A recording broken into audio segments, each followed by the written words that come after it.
Welcome to a new daily top Askreddit video. Today's topic: what is the dumbest thing you have done while horny? A girl asked me over during the daytime, but I didn't have a smartphone with Google Maps, so charted the course to her house onto a huge town map I found in my parents' house. Was walking the streets for about an hour holding this huge map trying to find my way, felt like Bilbo Baggins. Edit: thanks for all the comment, love, and sorry for not giving a conclusion to the tale until now. I arrived eventually and actually made it into her room where we started making out. We got to the point where we were grinding on each other and started removing clothing when her brother came home, and I had to spend a good couple of hours sat in the living room pretending I was just a friend and not there for sex. As soon as he went back out, we did it as quick as possible and I started my journey back home. Libido shaggis. Back before GPS and smartphones, but as chat rooms and online hookups started, I had to print MapQuest directions to girls' houses, and pray you don't get lost. Back in 2003, my friends and I took a road trip from Toronto to Baltimore using low-res printouts from MapQuest and a big-ass map of the East Coast. Needless to say, we got lost more than once. I ended up making out with and going home with an attractive but completely crazy woman who used to hang around our local bar. Back at her place, she puts on her Lauryn Hill CD, strips completely naked, attempts to dance provocatively, we were both pretty drunk, and starts giving me a BJ. It was at this point her 18-year-old son wandered into the lounge and started protesting violently about what was going on. She tells him to fuck off and huge argument erupts between them. Remember, she's drunk and naked and I'm sitting on the sofa with my jeans around my ankles and a rapidly deflating hard-on. I came to my senses, zipped back up and tfo. Apparently she's currently doing time for violently assaulting and attempting to stab her boyfriend, so I think I got off pretty light. I feel sorry for the kid. Apparently he's married and doing okay, but you're right, he didn't really have the best start in life. I worked at a restaurant that was never busy. An older, very attractive woman used to come in and sit by herself, in an empty bar most nights. One night, she was drinking pretty heavily and talking to the girl on duty, telling her how she wished there was a guy in there that she could take home and suck his dick. Well, she, the bartender, ended up coming to the back and telling all of us about how Susan, the regular, was looking for some dick to suck tonight. I was about 20 at the time, and I immediately went outside to throw the trash away and I saw Susan walking to her car. I had no idea what I was going to say, but I started walking towards her, and I just yelled out *hey*, and she turned around and saw me, and I heard her mutter under her breath, *what, do you want me to suck your dick or something? And I just walked up to her car and answered with *that sounds good* and jumped in. Inside the car, I still wasn't fully convinced this was going to happen. It was too easy, but she told me all right, let's see what you got and I had my pants off in record time. That was 15 years ago and still probably the best blowjob I've ever had. I remember my first blowjob. It was absolutely fantastic. Took ages to get the taste out of my mouth though. So I think I got off pretty light. You must have left that part out, the way it reads, you didn't get off at all. Text. It's been my experience that horny texting can be significantly worse than drunk texting. For real. I recently tried to hit up a FWB that just had knee surgery. Apparently horniness convinced me that he'd be back on his feet after only a couple weeks. Why does he need to be back on his feet? The worst thing ever is when she replies after you come like, "Hey, sorry, just saw this, what's up? No worries, I'm kinda tired now, but we should definitely get together soon." Didn't have a car at the time. My dumbass walked 4 miles to hers at 2 in the morning. Called multiple times, she was dead asleep. Dragged my blue balls another 4 miles back and cried myself to sleep.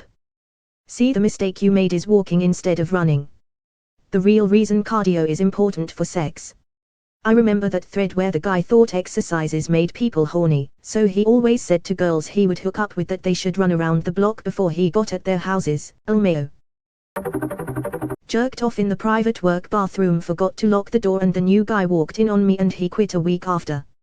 What do you mean we don't get jerk off breaks? This guy asserts dominance. Wanks aggressively with eye contact. Unprotected sex on her period. Broke up the next week.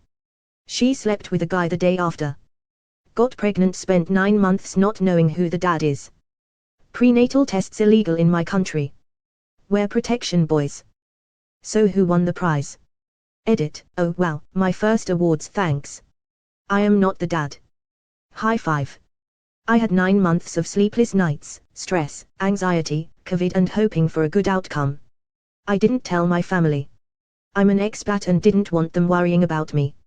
So I kept it as a secret from them. Thank God I didn't have to announce any surprises.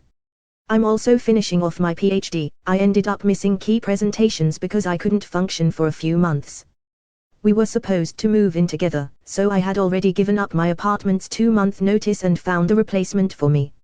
I had to deal with all that and find a new place in a city that is notorious for being difficult to find apartments in. On top of that crippling depression. I actually started dating someone else a few months after this whole thing. Unfortunately we broke up recently and I'm still in love with her, not pregnant. She's moving city. Not me but my brother. He stuck it into the nozzle of a milking machine on the farm. He was 14 and it bruised the hell out of him. The swelling was bad and he had to show Dad. He was okay but the rest of us thought it was funny. You can bet we milked it for all it was worth. Not me but my brother. Definitely you. Hi, I'm William and my brother, let's call him Billiam, once. I'm just wondering what brand of milk did you guys sell? Think I'll switch to soy. LOL.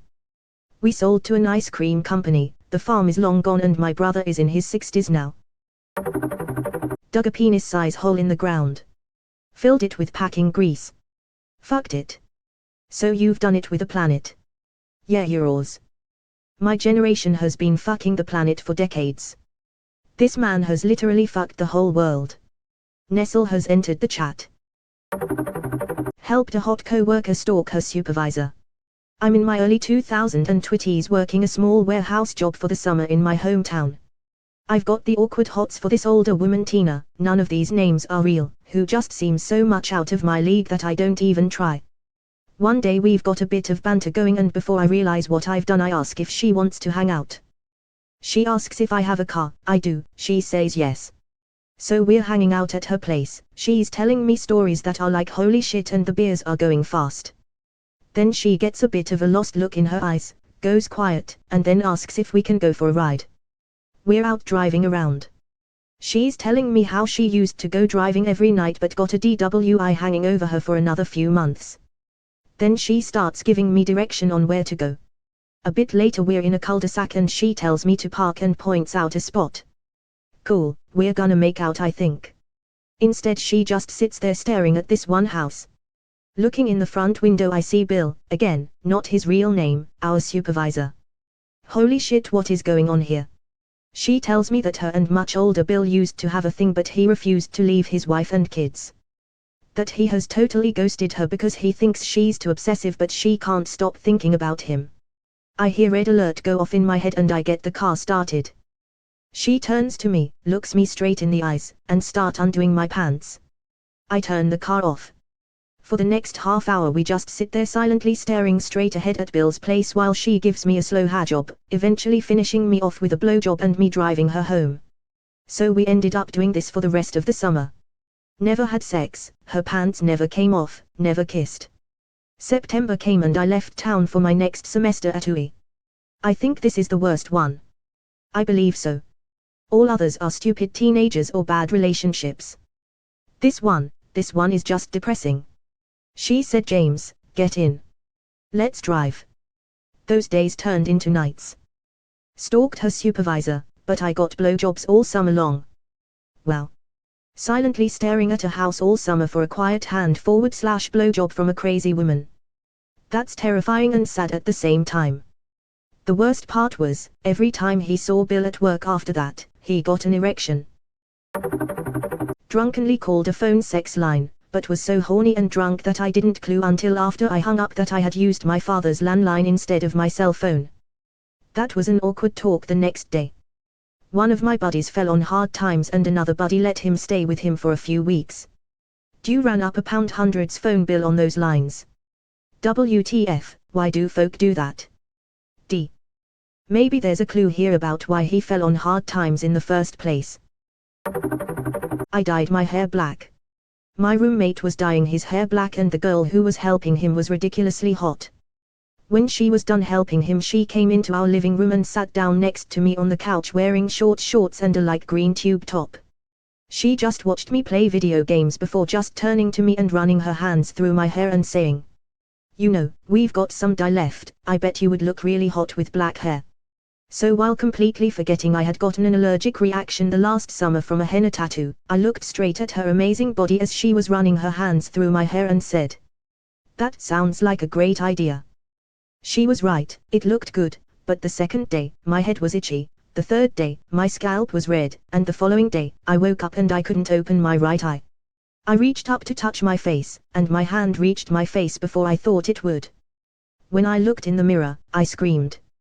The best description I can give is I looked like that orc from Return of the King. The one who says the age of men is over. So like that, but with a full head of Elvis black hair. It took a full month, on medication, for the swelling to go down. Though the girl did come over quite often to smoke with me a bunch while I looked like freak. "You ended up looking like Gothmog." Yeah, the girl was right to say that you'd end up looking hot. If it was Gothmog the Balrog, yeah. But I ended up like Gothmog the Orc.